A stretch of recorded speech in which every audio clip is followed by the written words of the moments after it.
Dios les bendiga, amados. Dios le bendiga mucho más, aleluya. El salmista decía, mirad cuán bueno y cuán delicioso es habitar los hermanos juntos y en armonía, porque allí envía Jehová bendición y vida eterna.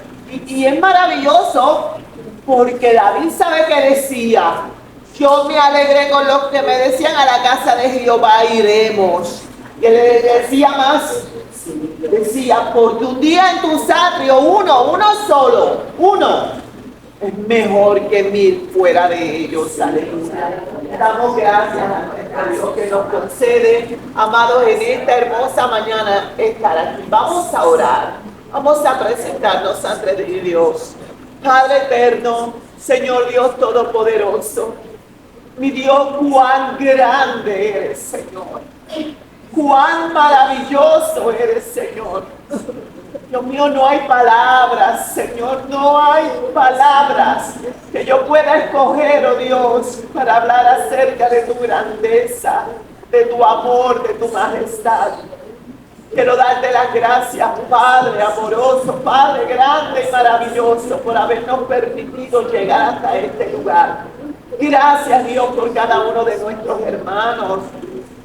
Gracias, Señor, por la presencia de tu Espíritu Santo en este lugar y en nosotros, Señor amado. Te pedimos en el nombre de Jesús que nos guíes, Señor. Guíanos, oh Dios, a través de tu palabra. Señor, ella es bálsamo, ella es viva, ella es eficaz. Ella sigue obrando, Señor, internalizando en nuestra alma y nuestro ser. Dios, tú conoces la necesidad, Dios mío, que hay en cada corazón nuestro, Padre. Oh, Dios mío, tú que lo escudriñas todo y tú que lo sabes todo, mi Dios amado. Habla conforme a esa necesidad, Señor, y que nosotros seamos sensibles, Dios mío, a tu obra, Señor, a tu voz, en el nombre de Jesús. Amén y amén. Aleluya. Gloria al Señor, gloria al Señor. Bendición. Amado, esa hermosa oportunidad que Dios nos da de poder estar aquí, ciertamente, amado. Yo le digo que cada día que Dios nos permite poder estar en su casa, poder adorar al Señor, poder estar juntos para adorar a Dios, es maravilloso, ¿verdad? Aleluya, aleluya. En esta mañana, gloria sea al Señor. Continuamos con nuestra serie de estudios, ¿verdad?, acerca de la lealtad y la fidelidad en el pueblo de Dios. Y hoy vamos a tener la lección número 4, pero la última de este maravilloso libro del Antiguo Testamento, el libro de Ruth. Gloria sea al Señor. Ya en estas 3 lecciones previas que nosotros hemos amado, estudiado, hemos tenido la hermosa oportunidad de conocer y aprender acerca de este libro de Ruth, ¿verdad? Un libro que, al igual que el libro de Noemí, dentro del canon judío, gloria sea al Señor, son los únicos 2 libros, ¿verdad?, con nombres de mujeres, Noemí y Ruth. Y Esther, exacto. Discúlpeme, Esther. Gracias, hermanita. Para la grabación, Esther. Estoy hablando de Esther. Decía Noemí, pero estoy hablando de Esther. Gloria sea al Señor. Y Esther va a ser el libro que vamos a comenzar a estudiar el próximo domingo. Gloria sea al Señor. Y es maravilloso, amado, porque en esta historia nosotros hemos visto la provisión de Dios, la mano de Dios. Ciertamente Dios tiene trazado un plan maravilloso para cada uno de nosotros. Hay una historia maravillosa, una historia magistral, amados hermanos, que se ha escrito desde la eternidad por el dedo de Dios y está relacionada con cada uno de nosotros. Gloria sea Jesús. Y Dios en esta hermosa mañana, gloria sea Jesús, nos va a llevar en la culminación. Y mira el tema, amado. Dios culmina sus propósitos providencialmente, porque así es que hace Dios. Todo lo cierra con broche de oro. Aleluya. Como decimos nosotros, todo lo cierra de una forma maravillosa. hermosa, porque Dios siempre, siempre tiene, ¿verdad? Sus planes, dice el libro de Isaías, sus caminos son más altos que los nuestros y sus pensamientos siempre son más altos que los nuestros. Por eso siempre debemos recordar las palabras que el siervo de Dios, Michael García, a mí no se me olvida, porque esa palabra que él trajo a lo profundo en mi corazón cuando él oraba al Señor: Señor, que no me falte el alimento, acuérdate de la comida, Señor, que no me vaya a faltar, porque él es venezolano, amados hermanos, pero Dios se le revela, Jesús se le revela y le dice: me estás pidiendo poco, me estás pidiendo poco, pide que vivas siempre en mi voluntad y en mi reino. Gloria sea al Señor. Qué maravilloso, porque cuando vivimos en la voluntad de Dios y vivimos dentro del reino de Dios, nunca nos va a faltar nada. Y es grande y maravilloso lo que Dios tiene para con nosotros. La base bíblica de nuestro estudio, amados, Ruth, capítulo 4, versículos del 1 al 22, el último capítulo de esta serie de estudio. Gloria sea al Señor. Vamos a comenzar inmediatamente. Gloria sea el Señor. Aleluya. Marita Martita, denos ahí afirmación fundamental. El esfuerzo colectivo de Dios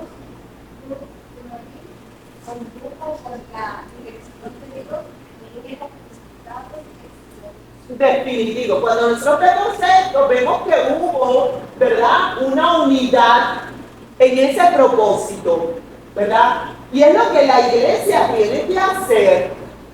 Aquí nosotros no somos, como dice el término por ahí, llaneros solitarios, que cada quien anda con su asunto y su propósito. Aún dentro de la congregación se podría dar, ¿verdad? Cuando hablo dentro de, no de esta congregación, de las comunidades de fe. Que este quiere, ¿verdad? Porque quiere estar en primera plana. No, pues es que yo quiero que se haga así. Y el otro dice: no, pero es que yo quiero que se haga así. Y el otro dice: pero es que yo quiero que se haga así. Y olvidamos que aquí el grande, el poderoso, el maravilloso es Dios, y que todos lo que somos instrumentos.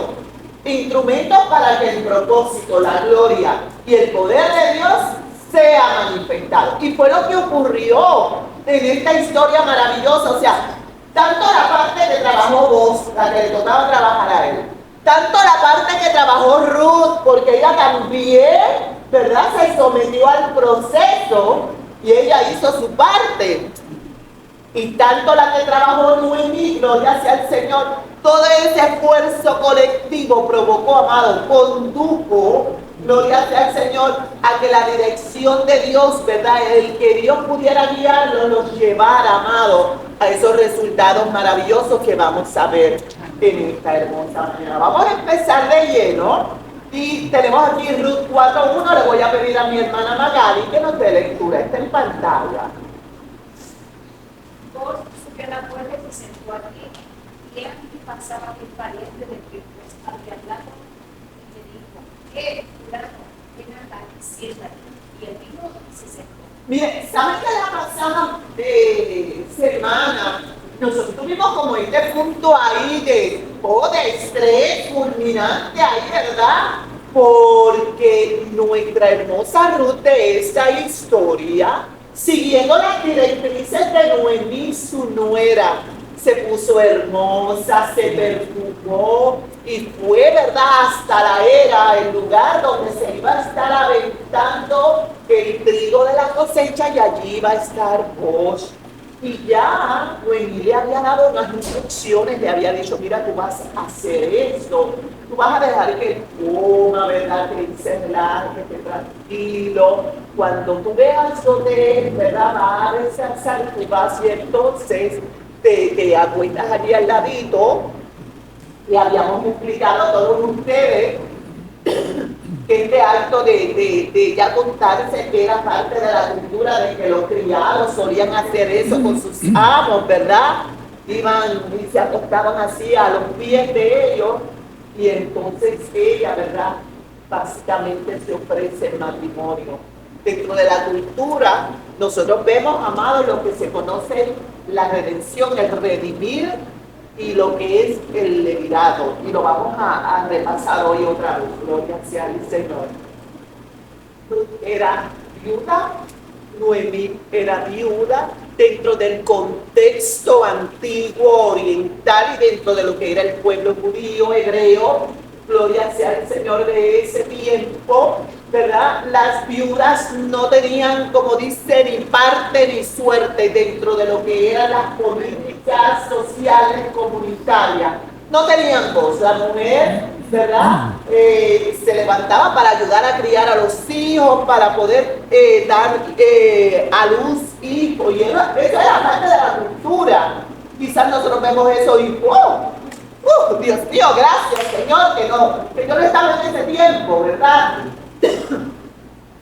Pero era parte de la cultura y lo que nosotros hacemos, amados, cada vez que nosotros vamos al contexto bíblico de la historia, nosotros no nos escandalizamos, solamente, ¿verdad?, nos posicionamos para poder ver lo que eran las culturas, las tradiciones, ¿verdad?, como ellos se conducían.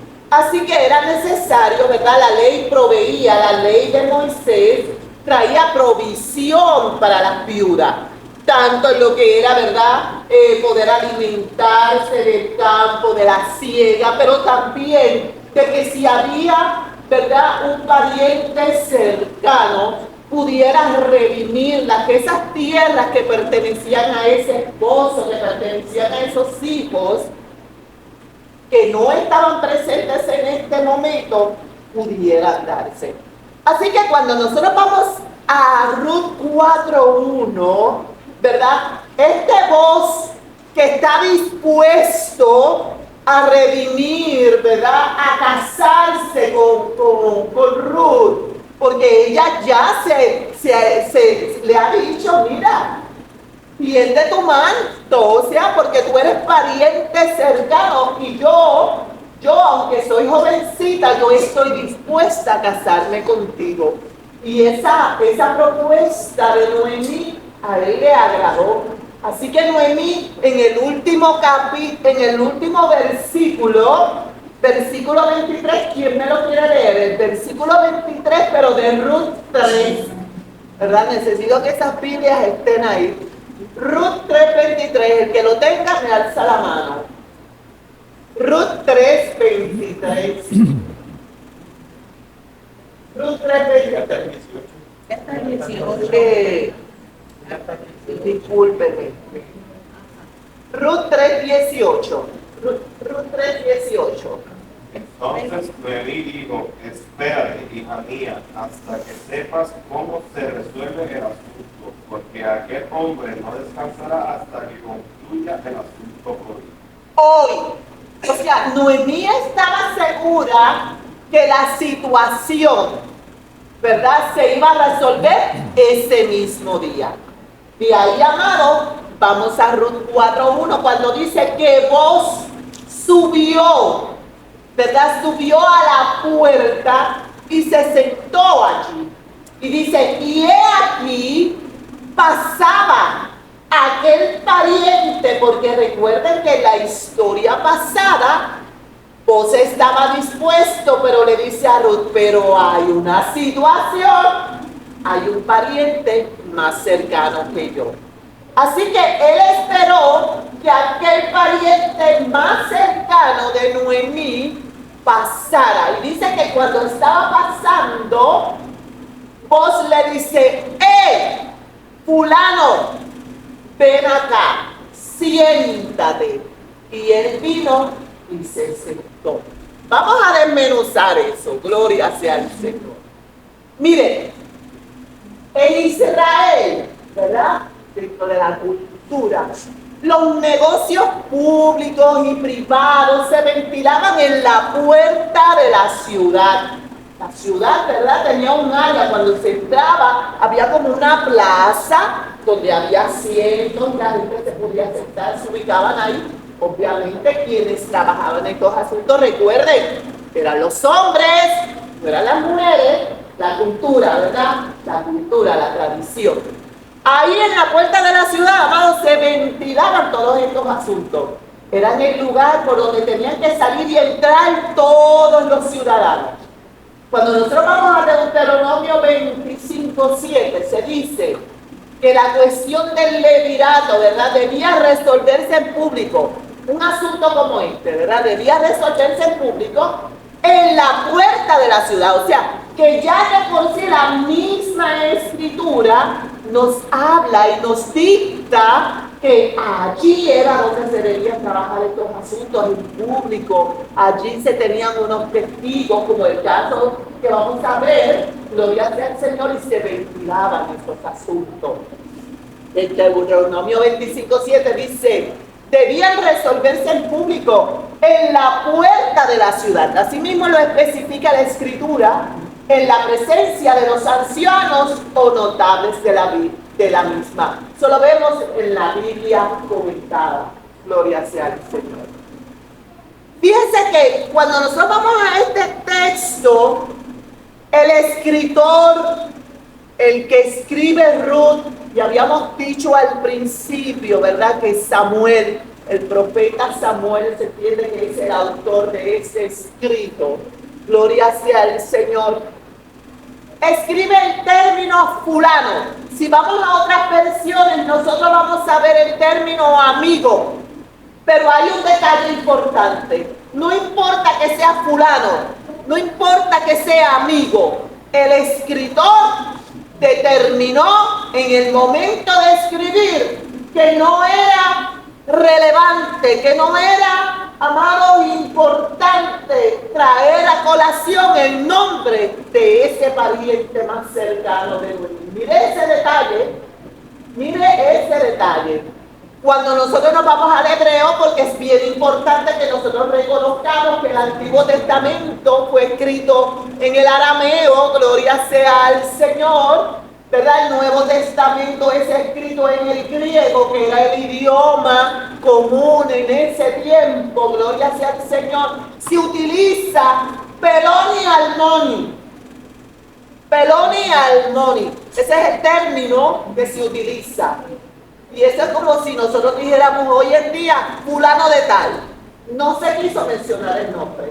Por eso cuando nosotros vamos a ese texto que hemos acabado de leer, que dice que vos se sienta a la puerta de la ciudad, ¿verdad? Recuerde lo que ya la ley establecía, que los asuntos se ventilaban ahí en la puerta de la ciudad. Se sienta a esperar que el pariente pase, porque por ahí pasaba todo el mundo. Y cuando lo ve, le dice: fulano, peloni almoni, ¿verdad? En el texto en que se escribió, ven acá, siéntate. Y él vino y se sentó. Gloria sea al Señor. Para que vayamos viendo esto. Versículo 2. Hermanita Irelis.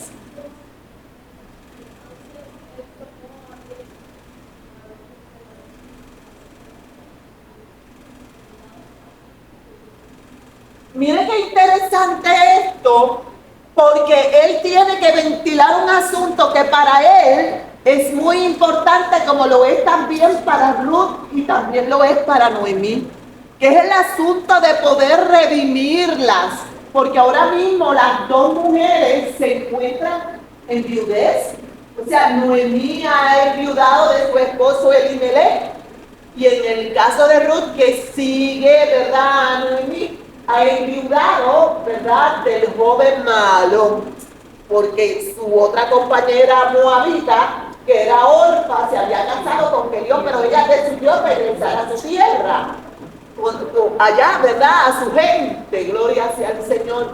Así que Ruth y Noemí ambas están viudas. Y pobres. Y pobres exactamente por lo mismo que les dictaba la sociedad, amados hermanos. Las mujeres, ¿verdad?, no tenían esa voz, ese voto dentro de la sociedad para poder dilucidar esos asuntos, gloria sea al Señor. Así que vos tienes grande, ¿verdad?, interés en poder trabajar ese asunto. Inmediatamente se ubica en el lugar donde se trabajan los asuntos. Básicamente este lugar se podía constituir un tribunal. Entonces, mire lo que él hace. Él toma 10 varones ancianos de la ciudad, y le dice: siéntense aquí, y ellos se sentaron. O sea, vamos a hacernos idea, ahí está el pariente más cercano, al cual en la historia se le va a llamar fulano de tal, porque no sabemos el nombre, nunca se dijo. Ese fulano de tal está sentado allí, y vos en adición busca 10 varones más, los identifican como ancianos de la ciudad y les dice, siéntense aquí. Y ellos se sentaron, porque ese asunto lo iban a trabajar ahí en público y era necesario que hubiesen testigos. Gloria sea al Señor. Mira ahí la importancia, amado, de lo que es la cultura, pero a través de la historia nos damos cuenta lo importante que es, porque aún en el Nuevo Testamento, ¿verdad? Cuando Pablo hablaba a la iglesia en diversas cartas, también hacía constar que cuando hubieran situaciones dentro de la iglesia, situaciones que atender, siempre era necesario que hubiesen testigos ahí, ¿verdad? Que hubiese gente alrededor, y siempre se busca esa madurez. Recuerde que cuando hablamos del término anciano, no estamos hablando de un viejito como tal. Estamos hablando de una persona que inspira respeto, que inspira confianza, que tiene la suficiente madurez física, emocional, inteligente, ¿verdad? Toda esa madurez que se requiere en esa plenitud de ese ser humano para atender los asuntos que se están, ¿verdad?, ventilando en ese momento. Así que, mire, este número 10, porque dice el texto que él buscó a 10 ancianos. Parece que era el quórum, ¿verdad?, que comprendía el quórum para realizar negocios de manera oficial, aunque solo se necesitaban 2 o 3 testigos, porque cuando nosotros vamos a Deuteronomio 17:6, usted lo puede buscar, Deuteronomio 19:15, esto lo vemos en la Biblia de Estudio MacArthur, gloria sea al Señor. Nosotros vemos, ¿verdad?, que cuando se hablaban ahí de atender asuntos, ¿verdad?, se dice que entre 2 o 3 testigos. ¿Alguien tiene alguno de los versos que quiera traerlos? De los que, ¿cuál tiene? 17:6. Ok, léemelo, por favor. Por dicho de 2 o de 3 testigos morirá el que hubiere de morir. No morirá por el dicho de un solo testigo. Exacto, y en ese caso dice, fíjate, un asunto de atender que estaba relacionado con vida o muerte, dice, por medio de 2 o 3 testigos. Ese asunto se atendía, ¿verdad? Y esto era parte de lo que la ley de Moisés había establecido. 19:15, ¿alguien lo tiene? Ok. Dice, entonces le harán a él lo mismo que se proponía hacerle a su hermano. Así extirparás el mal que haya en medio de ti. ¿Será eso? Deuteronomio 19:15. Yo lo estoy leyendo en otra Biblia. Está bien. Sí, pero lo que queremos enfatizar es la aclaración de que siempre la ley establecía que debía ser entre 2 o 3 testigos. En este caso... 19:15. Ajá, 19:15. Dice, los testigos requeridos. Dice, un solo testigo no bastará para condenar a un hombre acusado de cometer algún crimen o delito. Exacto, un solo hombre no bastará, tenía que ser 2 o más, 2 o más. En este caso, nuestro voz de la historia que quiere atender este asunto rápidamente, él escoge 10 ancianos de la ciudad. Fíjese que este anciano, como yo le decía, amado, ¿verdad?, se escoge, gloria sea al Señor, por su experiencia y su modo de vivir honorable, inspiraba confianza. Lo suficiente, amado, como para atender el asunto que él quería exponer en ese momento ante, ¿verdad?, todos ellos. Gloria sea al Señor. Vamos a ver qué pasa en Ruth 4:3. Vamos a pedir a nuestro hermano Orlando. Ruth 4:3. Luego dijo al pariente Noemí, que ha vuelto del campo de Moab, vende una parte de las tierras que tuvo nuestro hermano Elimelech. Ajá, el cuadro. Continúo. Sí. Y yo decidí hacerlo saber y decirle que la compres en presencia de los que están aquí sentados y de los ancianos de mi pueblo. Si tú quieres redimir, redime. Si no quieres redimir, decláramelo para que yo lo sepa, porque no hay otro que redima sino tú, y yo después de ti. Y él respondió, yo redimiré. Yo repito, gloria al Señor. Ok, perfecto, gracias hermano. Versículos 3 y 4, mire amado. Luego, ya ahora vemos cómo, ¿verdad? Ya entonces vos comienza a ventilar cuál es la situación, porque es que le ha dicho al pariente, mira, ven fulano de tal, si esta realmente necesitamos hablar. Y toma esos testigos y los pone ahí alrededor y le dice, Noemí, que ha vuelto de los campos de Moab, ¿verdad? Comienza a hacerle mención, pues mira, esta viuda que ha vuelto de los campos de Moab, recuerden que Belén, donde se desarrolla toda esa historia, eran ciudades, eran, ¿verdad? Provincias pequeñas, aldeas pequeñas, por lo tanto todo el mundo se conocía. Dice, vente una parte de las tierras que tuvo nuestro hermano Elimelech.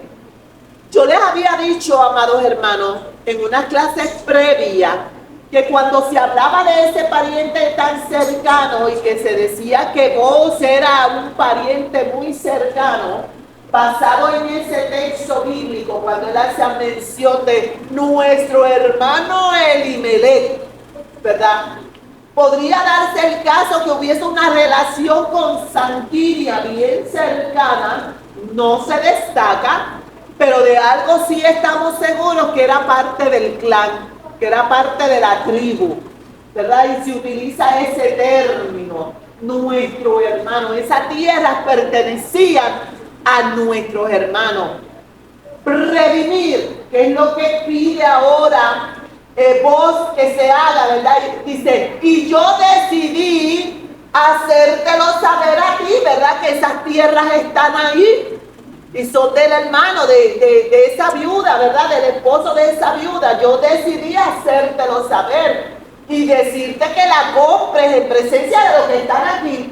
Ellos son testigos y de los ancianos de mi pueblo. Si tú quieres redimir, y vamos a ver el término, pues redime. Pero si tú no quieres hacerlo, dímelo a mí, que yo soy el otro, que sigo en sucesión, ¿verdad? Porque no hay otro que redima sino tú y yo después de ti. Y él dijo, pues yo voy a redimir. Porque claro, hasta ese momento, mire la sabiduría con la que vos estás atendiendo este asunto. Él no le planteó, mira, tienes que hacer esto, hay que casarse con la viuda, esto, lo otro. No, no, no. Él solamente introdujo el asunto de las tierras. ¿Y a quién no le gusta un dulce? A hermano Orlando. ¿A quién no le gusta un dulce? Porque él estaba dando la oportunidad a este hombre de adquirir esta tierra. Que eventualmente la ley de Moisés, ¿verdad?, hacía provisión para que luego del término, ¿verdad?, esas tierras regresaran a sus dueños, pero había que redimir, amados hermanos. Y él dijo, sí, yo voy a redimir, Para definir la palabra redimir para efectos de los hermanos, Claro. dice liberar o rescatar a alguien de una situación o de un castigo a través de un pago o sacrificio. Perfecto, exacto. Mire, eso proviene del verbo gaal, por eso la persona que redime se le llama el goel en el término, ¿verdad?, del lenguaje hebreo, goel. Esa palabra redimir viene de gaal. Significa, como leyó el hermano, rescatar, redimir, ¿verdad?, pagando un precio. Cristo nos redimió. Cristo pagó un precio por nosotros, pero el precio que Cristo pagó no fue un precio monetario, Fue un precio muy alto, amado. Fue precio de sangre preciosa. Para que nosotros ahora pasáramos a ser propiedad de Dios y no del enemigo. Recuerde que cuando Adán, ¿verdad?, desobedeció a Dios, él entregó al mal, al enemigo, todo lo que Dios le había dado. Gloria sea al Señor. Ahora Jesús viene y paga un alto precio para nosotros ser rescatados, para nosotros ser redimidos y pasar otra vez, ¿verdad?, a la presencia del Señor. Qué maravilloso, amado, ¿verdad?, ese precio enorme que pagó Jesús. Mire, yo le digo algo, amados hermanos. Cuando uno piensa en todo lo que Jesús hizo, en lo que dice la Escritura, lo que dice Isaías cuando describe, amados, el sufrimiento de Jesús, que dice la Escritura que hicieron surcos en las espaldas de Jesús. ¿Sabe lo que es surco? Heridas, entradas a causa del látigo romano. Dice Isaías que no habría parecer en Jesús, no habría parecer, o sea, Jesús quedó tan desfigurado. Recuerde, a Jesús le están dando puño, a Jesús le están dando bofetadas, a Jesús le están dando con palos, a Jesús le están arrancando la barba, a Jesús le han puesto una corona de espinas, él se ha desangrado. Jesús tiene el rostro hinchado, amado. A él lo han sujetado y le han dado látigos con toda la rabia, que pudiera haber existido en aquellos hombres romanos que habían sido preparados y educados para cometer tal crueldad. Gloria sea al Señor. Amados, Jesús hizo eso por ti, por mí. ¿Cómo es posible, amado, que nosotros no sirvamos a Dios y que no estemos dispuestos a morir por Dios? Yo creo, amado, y lo digo con tristeza, que nosotros aquí en este lado de Occidente no hemos comprendido la grandeza del sacrificio de Jesús. Porque cuando nosotros nos vamos, amado, allá y vemos todos los días que en África, en Irán, en China, la gente, los cristianos están dispuestos a morir. Amado, están dispuestos a morir por Cristo. Yo digo, no, ciertamente nosotros aquí en Occidente no hemos comprendido la grandeza del sacrificio de Jesús. Queremos, gloria sea al Señor, que el Señor se adapte a nosotros, a nuestras expectativas, a nuestros deseos. Oh Señor, espérate, no, déjame trabajarlo de esta forma. No, esto no funciona así. Jesús dijo, tú me amas, guarda mis mandamientos.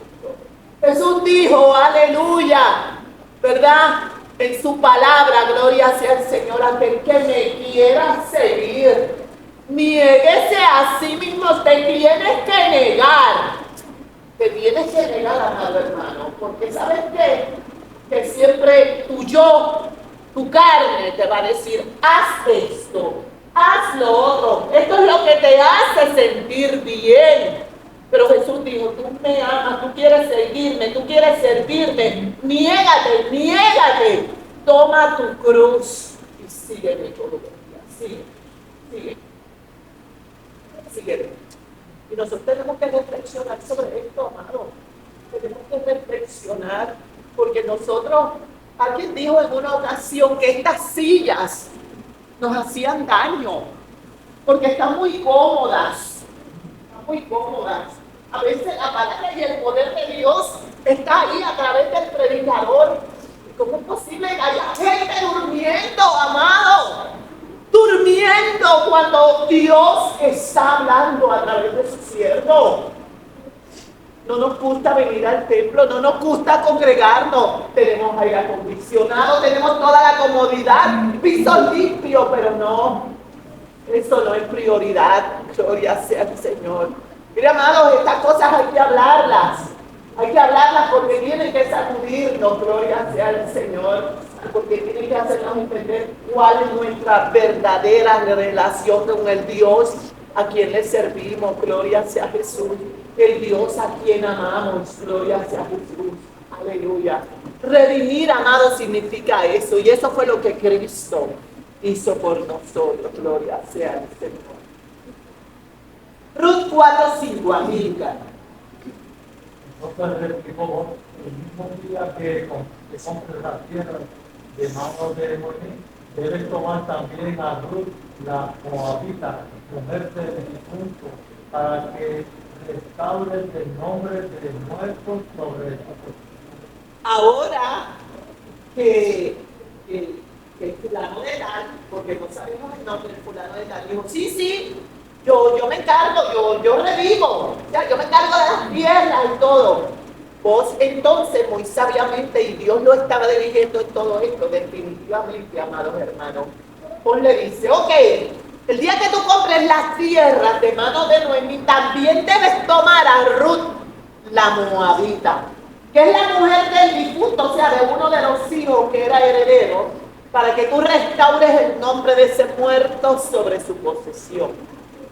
Cuando, gloria sea al Señor, eso ocurrió, mire, primeramente, aquí vemos, amado, en ese planteamiento de voz a este fulano de tal, lo que se conoce como levirato, gloria sea al Señor. ¿Verdad? La Real Academia Española define el levirato como, ¿verdad?, que se establecía que el hermano debía casarse con la viuda. El hermano debía casarse con la viuda, eso es el levirato. Y en la ley de Moisés se planteaba, amado, según la Biblia de Estudio MacArthur, la redención simultánea de Ruth y de la tierra no habría sido cosa obligada por la letra de la ley del levirato, según Deuteronomio 25, del 5 al 6. Quizás esto exhibía el deseo de vos de obedecer el espíritu de la ley, o quizás la redención de la tierra y el matrimonio habrían quedado combinados por una tradición local. Quizás ya por tradición, amado, se había establecido, vas a redimir la tierra, también tienes que, ¿verdad?, también tienes que casarte con la viuda. O sea, esto es un paquete completo. Por eso MacArthur hace la aclaración que puede ser que ya por la tradición se hubiese establecido así. Vas a redimir la tierra y estás contento por hacerlo porque mira, vas a tener terreno, pero la viuda también es parte del asunto. Hay que casarse con ella. Eso es lo que se conoce como levirato, ¿verdad? Poder casarse con esa viuda, levantar hijos, porque entonces esos hijos son los que heredan, ¿verdad? Son los dueños de esa tierra que le pertenecía a sus antepasados. Gloria sea al Señor, así lo establecía Dios. En Génesis 38:8 nosotros vemos el primer caso del levirato, ¿verdad? Por primera vez en las Escrituras. Y es curioso, amado, porque precisamente lo vemos con Tamar. Tamar, gloria sea al Señor, que era una cananea. Mire qué maravillosa la provisión de Dios. Tamar se había casado con un hijo de Judá, uno ¿verdad?, de las 12 tribus, Judá. Gloria sea al Señor, se había casado, ¿verdad? Ese hijo había fallecido, gloria sea al Señor. Así que, ¿verdad?, la ley decía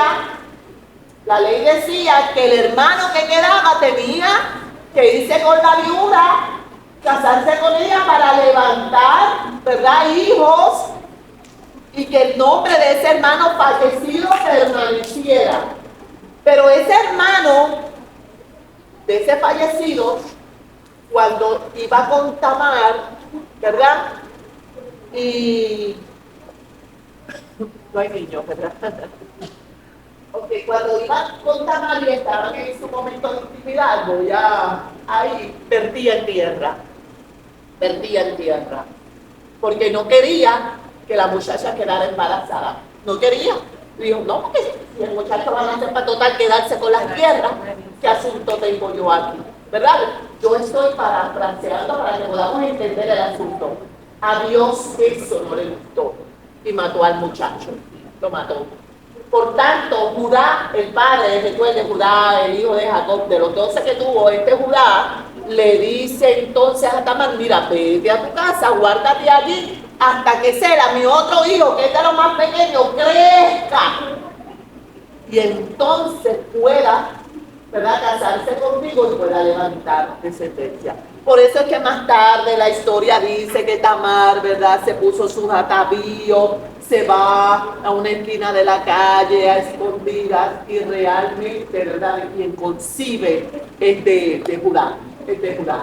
Esto es una historia maravillosa, eso está en la Biblia, porque lo que yo quiero decirle a ustedes es que dentro del plan de Dios había un misterio, así lo dice Pablo, había un misterio maravilloso, y ese misterio era que Dios había decidido también salvar a los gentiles. O sea, el pueblo judío era el pueblo escogido por Dios, para Dios mostrar su gloria, su majestad, su poder. Pero fue un pueblo desobediente, un pueblo de dura cerviz. Pero Pablo dice en el Nuevo Testamento que había un misterio que fue revelado y que a él se le dio, ¿verdad?, el poder ser ese apóstol de los gentiles, que Dios había determinado que no solamente los judíos, sino también los gentiles iban a ser salvos.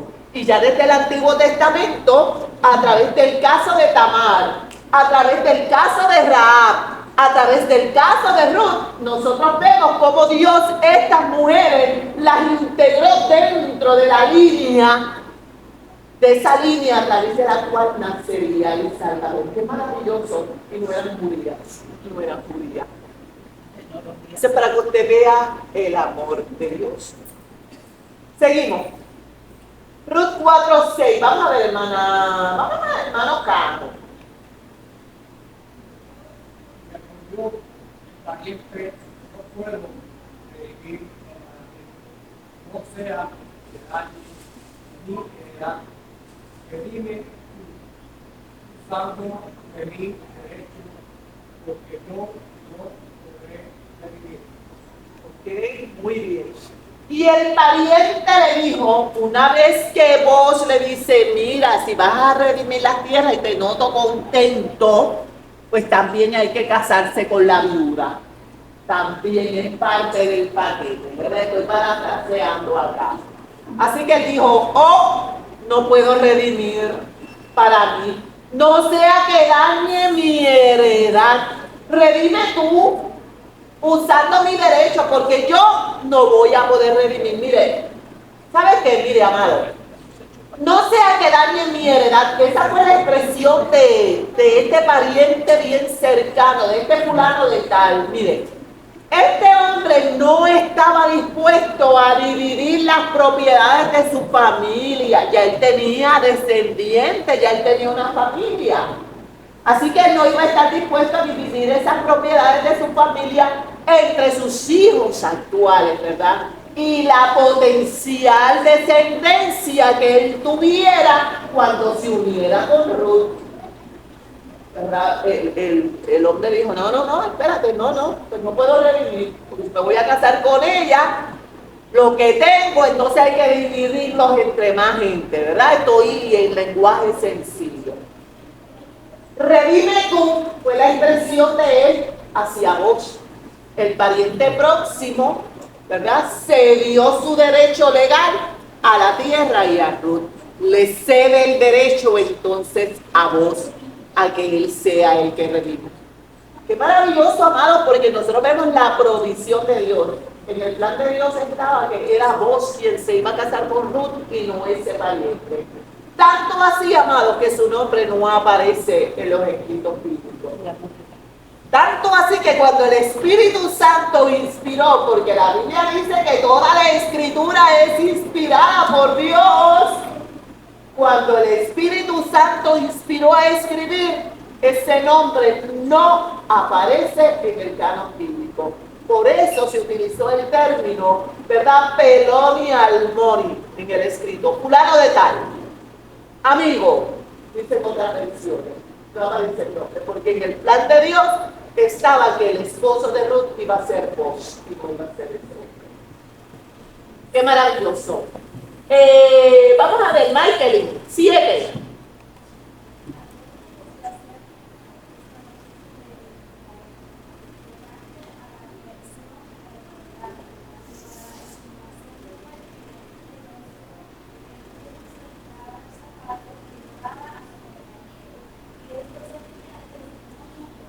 Muy bien. Ok, sigue el otro, el 8.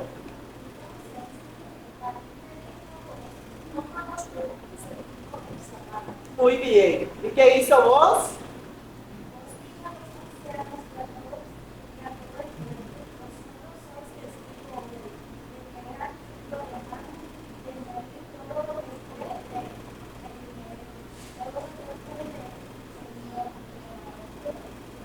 Y de malo. Mire, amado, como él dijo que no y le cede a vos todo el derecho para redimir, gloria sea al Señor. Dice el versículo 7 de Ruth, y es una aclaración para el lector, ¿verdad? Y se plasma y dice: hacía ya desde mucho tiempo en Israel, tocante a la redención y al contrato, que para la confirmación de cualquier negocio, el uno se quitaba el zapato y lo daba a su compañero. Y esto servía de testimonio. Así era que se firmaban los contratos, amados, dentro de esa cultura.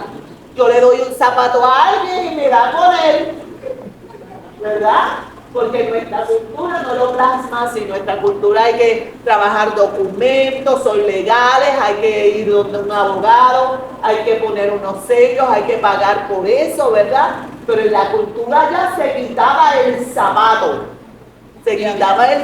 dentro de lo que era el aspecto de la redención o el contrato. Habían unos testigos. Había unos testigos, exactamente. En este caso hay unos 10. Así que el pariente le dijo a vos: no, tómalo tú. Y se quitó el zapato y se lo da a vos. Se quita la sandalia, ¿verdad? Que era lo que se usaba en ese tiempo, se la da a vos. Y dice: no, yo te cedo todo el derecho. Yo te cedo todo el derecho. Y vos entonces le dice a todos los testigos, a todos aquellos ancianos y a todo el pueblo: ustedes son testigos hoy de que yo he adquirido de mano de Noemí todo lo que fue de Elimelech, todo lo que fue de Kelión y todo lo que fue de Maro. Gloria sea al Señor. Mira, amado, esta historia es maravillosa porque una vez él tiene ya el derecho, se le ha cedido, están todos los testigos. Aquellos testigos lo que hicieron fue declarar bendición. No solamente sobre ese matrimonio, declararon bendición sobre Ruth, de que ella fuera, ¿verdad? Esa mujer fuera una mujer que trajera mucha descendencia. Porque recuerde que en la clase pasada, vos le dice a Ruth, en un momento dado, todo el pueblo sabe que tú eres una mujer virtuosa. Así que, mire lo importante, amados, del testimonio. ¿Cuántos saben que dar un testimonio claro de quiénes somos en Cristo es bien importante? Que nadie tiene que decir: bueno, pero mira, pero no es el que va a la iglesia. Y esta no es el que predica en la calle, o esta no es la que predica en las calles. Pero mira cómo habla. Pero mira lo que dice. Pero mira lo que hace. Ruth tenía un testimonio claro. Vos se lo había dicho, lo vemos en el capítulo 3. Ahora todos estos testigos, todos estos ancianos y el pueblo, lo que hacen es declarar bendición sobre vos y sobre Ruth la moabita. ¿Qué pasó, amado? Ya no había nada que impidiera que ellos pudieran casarse. Ruth y vos se casaron y tuvieron un hijo varón. Gloria sea el Señor. Dios le concedió que ella pudiera concebir inmediatamente y tuvo un hijo varón. Y ese hijo se llamó ¿cómo? Obed. Obed. ¿Y Obed es quién? Obedece el abuelo del rey David. De esta historia maravillosa. Qué hermoso, amado. Quiere decir que Ruth la Moabita, esta muchacha de allá, de una tierra pagana, de un pueblo pagano que lo dejó todo por venir acá a tierra del pueblo judío a servir a Dios, a estar al lado de su nuera, se convirtió en la bisabuela del rey David. Y la escritura llama a Jesús, hijo de David. Qué maravilloso, porque ella fue parte del instrumento que Dios escogió para que el Salvador del mundo llegase. Qué linda esta historia. ¿Qué aprendemos de ella? Vamos a ver. Amiga, ¿qué aprendiste de esta historia? Vamos a ver.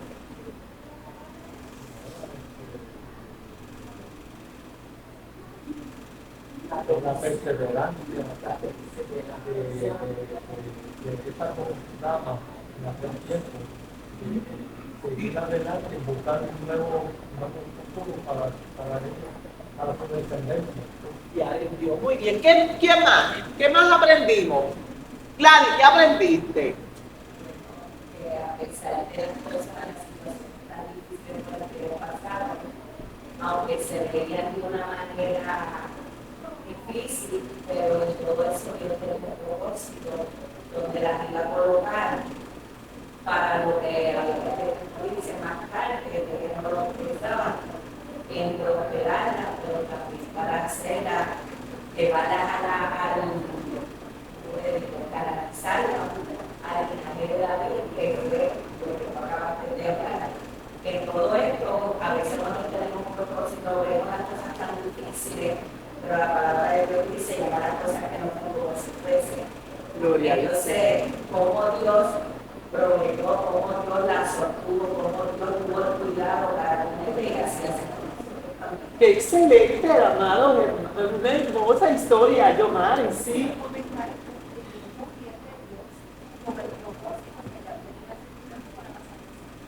Definitivo. Mira, amado, esta es una historia tan maravillosa porque vemos desde el inicio la provisión de Dios, el cuidado de Dios.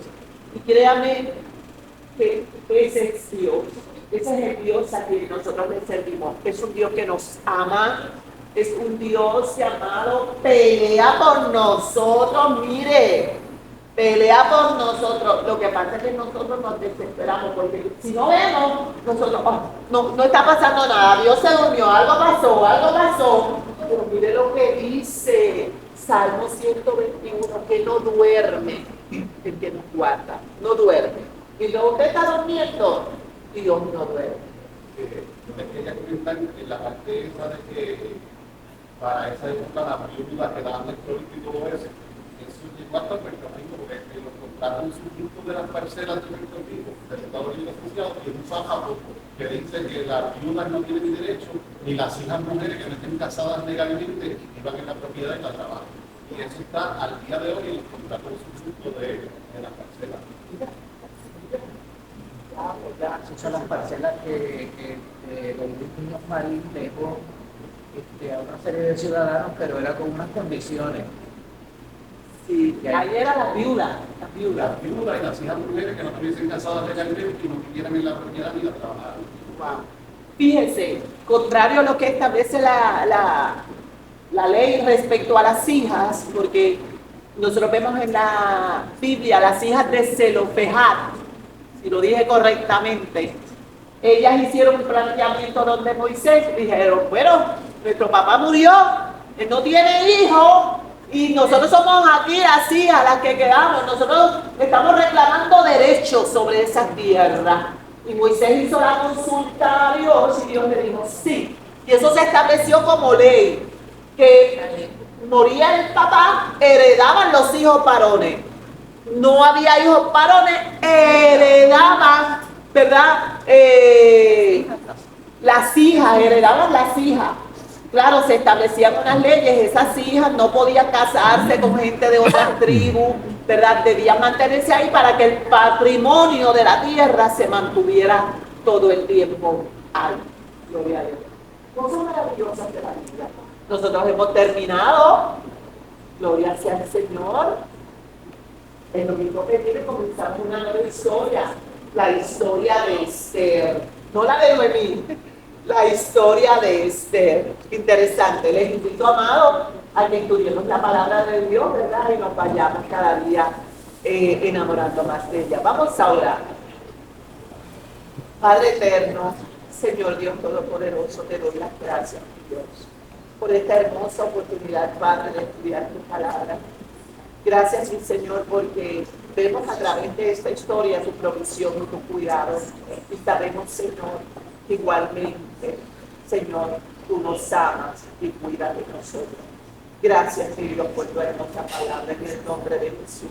Amén y amén.